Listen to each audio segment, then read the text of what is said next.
Mira, muchas veces hablábamos con Juan Sasturain, con el Gordo Soriano, que no había una literatura sobre fútbol en Argentina que tuviera una relación con lo que significa el fútbol para nosotros. Yo si te digo qué autores leí que escribían sobre fútbol cuando yo era adolescente, los periodistas deportivos, Panzeri, Lasati, El Becco, Ardizone, todos del Gráfico. Pero gente que escribía sobre fútbol, la verdad no leía, porque me gusta, digamos, yo llego a escribir de fútbol, no porque me guste escribir, porque me gusta el fútbol. Yo lo que encontramos fue una complicidad enorme del lector. Un monstruo negro, ¿no? No solo por los cuentos de fútbol, por todo lo que sí. A veces a mí como que siempre me siento en la obligación de defenderlo como escritor general a Fontana Rosa. Viste, como que la referencia más rápida, y está muy bien. Fue más popular por eso, ¿no? Fontana Rosa y el fútbol. Pará, sí, era un gran escritor. Y antes... Aparte de un gran historietista, un gran dibujante, un gran humorista, era un gran escritor. Y tiene, no sé, 200 y pico de cuentos debe tener Fontana Rosa. 40 son de fútbol. Claro, parece que son tan buenos que parece que fueran 400, no 40. Pero no son tanto. Y el oído del tipo. Vos lo lees a Fontana Rosa y... ¿O será que a mí me interesa eso como escritor porque es algo difícil de lograr?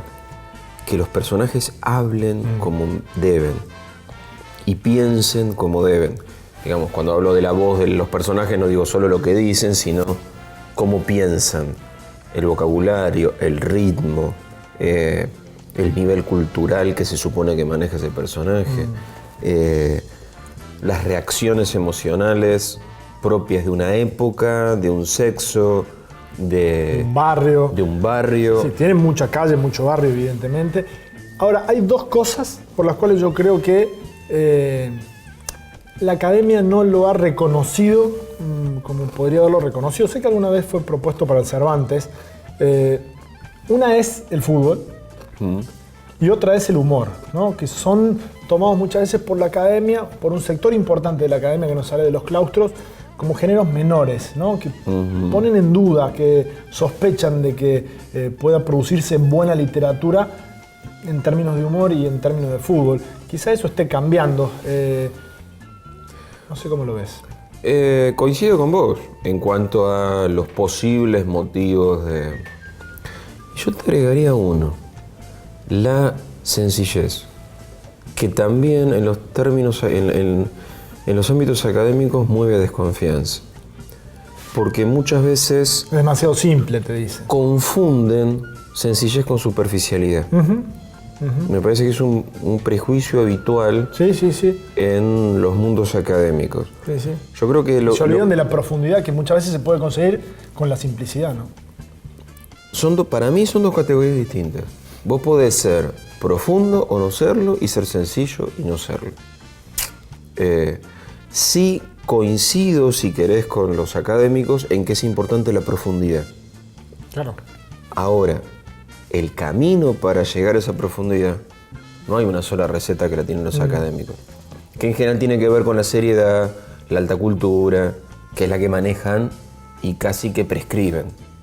Me parece que Fontana Rosa era muy profundo, pero creo que su sencillez, su cosa popular, y con lo popular viene lo futbolero y viene lo festivo, viene lo humorístico, sí, son motivos más que suficientes como para que lo miraran con desconfianza. ¿Por qué crees, Eduardo, que pasaba eso que estábamos escuchando recién que decía él, que gustándonos tanto el fútbol, siendo parte esencial de nuestra cultura, no había textos en abundancia de fútbol? Él remitía a Panzeri, después vino Soriano. Claro, pero fíjate que son la mayoría de los textos a los que aludía Fontana Rosa son... Textos periodísticos. Periodísticos, ensayísticos de última, pero no de ficción.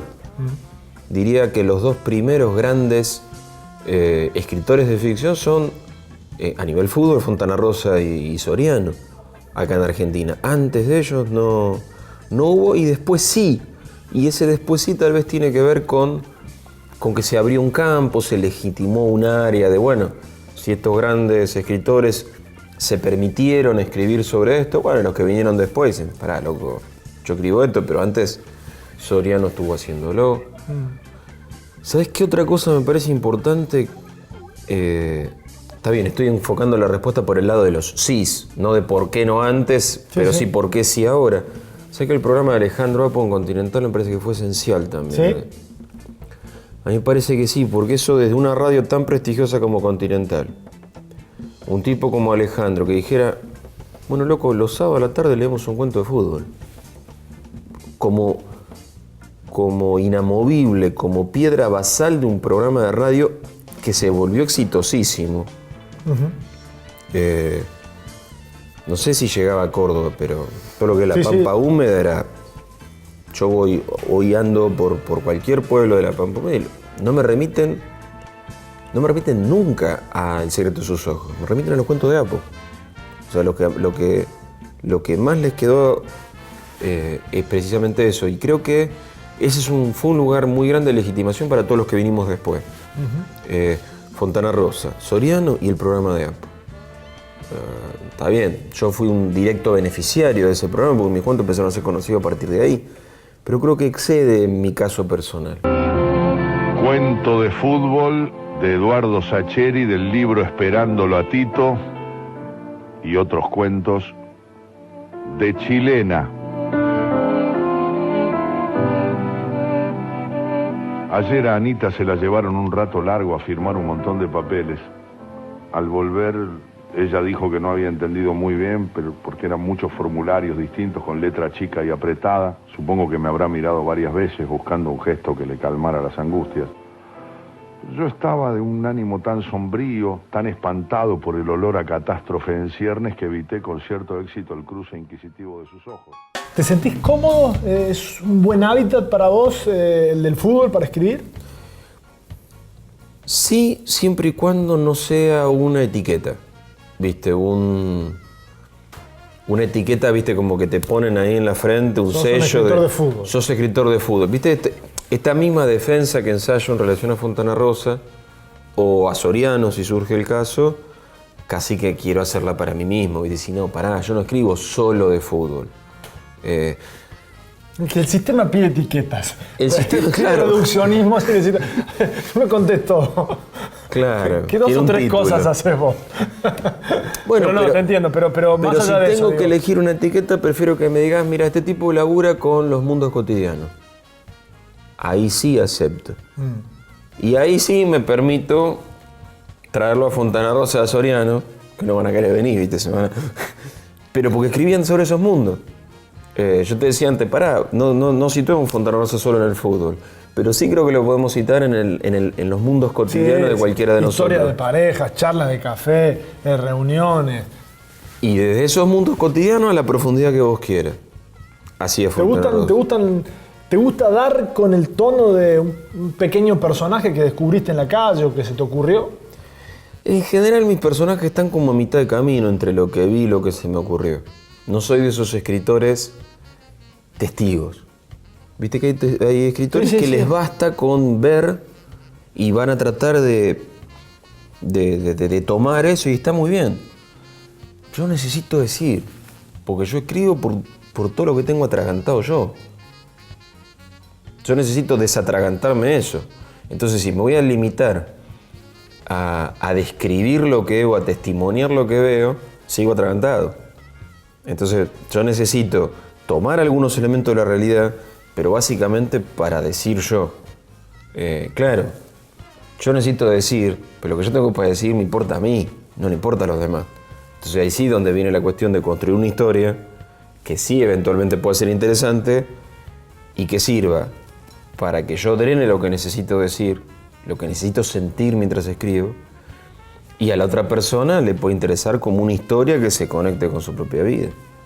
Si llegamos a eso, mejor. ¿Qué temas, qué historias a vos te interesa contar? ¿Con cuáles te interesa jugar, meterte? ¿Te interesan las cuestiones orilleras, como decía Borges, los sectores marginales del conurbano bonaerense? Yo te diría que... Excede la zona y te centras más en la cuestión humana de las personas. Yo creo que en el fondo somos todos bastante más parecidos de lo que creemos, por detrás de nuestras muy evidentes diferencias. Creo que nuestras diferencias sociales, ponerle, son muy evidentes, pero no son tan profundas. En el fondo, amamos, deseamos, tememos, lloramos, sufrimos. Claro, dentro de un determinado contexto social, geográfico. Entonces lo que más me importa es si te descuidas de esas cosas, esas situaciones extraordinarias que evitan la vida de cualquiera de nosotros. O sea, para mí la literatura, no me interesa que la literatura se ocupe de mí yendo a comprar el pan, porque hay toda una literatura que se dedica a eso, que a mí me aburre sobremanera. Lees un libro de 150 páginas donde no pasó nada. Un tipo estuvo pensando y fue a comprar el pan y volvió a su casa. Y terminó la novela. Pará, flaco. Pienso yo como lector. Labura un poco. Pienso, insisto, como lector. Pero a lo mejor sí, yendo a comprar el pan te cambió la vida. La vida te cambia ahí. El asunto...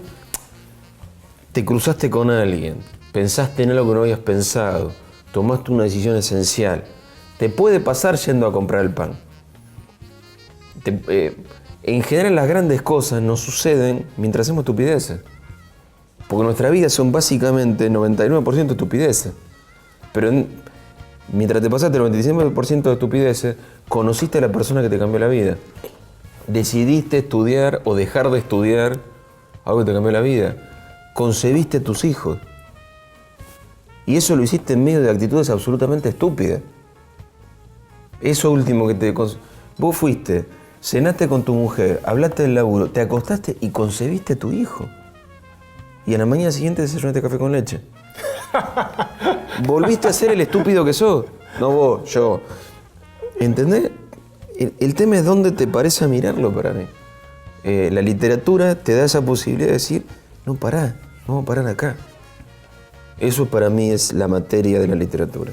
O la que a mí me gusta escribir. Es recontra interesante la reflexión. Yo cuando te hablaba de las zonas, por ahí me refería a que... No, esto está muy bueno, pero viste que hay zonas. Seguí hablando vos, así yo sigo comiendo queso rayacho. Vos decime cuánto crees que te estire más o menos. ¿30 segundos? ¿40 segundos? Pasa que se rompe mucho.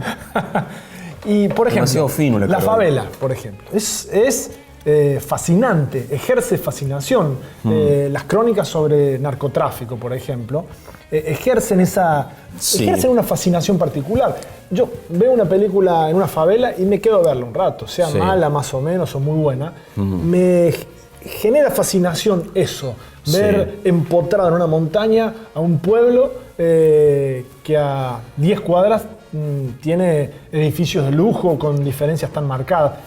De alguna manera ese contraste a mí me genera fascinación y creo que a muchos, y por eso se ha explotado así el tema de la favela. Río de Janeiro y Brasil no es favelas nada más. Y qué sé yo, cosas que pasan en el conurbano bonaerense, me parece que tienen que ver también con esas zonas, ¿no? Bueno, tal vez mi mundo literario sea el del conurbano, yéndose un poco hacia el lado del pueblo. Porque cuando yo me crié en Castelar, en los años 70, eso era mucho más un pueblo, parecido a cualquier pueblo de la provincia de Buenos Aires, que a un suburbio de la capital. Mira, hay una recomendación de Hemingway en relación a la escritura que tiene que ver con esto de siempre escribir sobre algo que uno conozca. Y creo que es atinada esa recomendación. Suponete, yo no puedo escribir una historia ambientada en Córdoba. Puedo, pero se va a notar que no soy cordobés.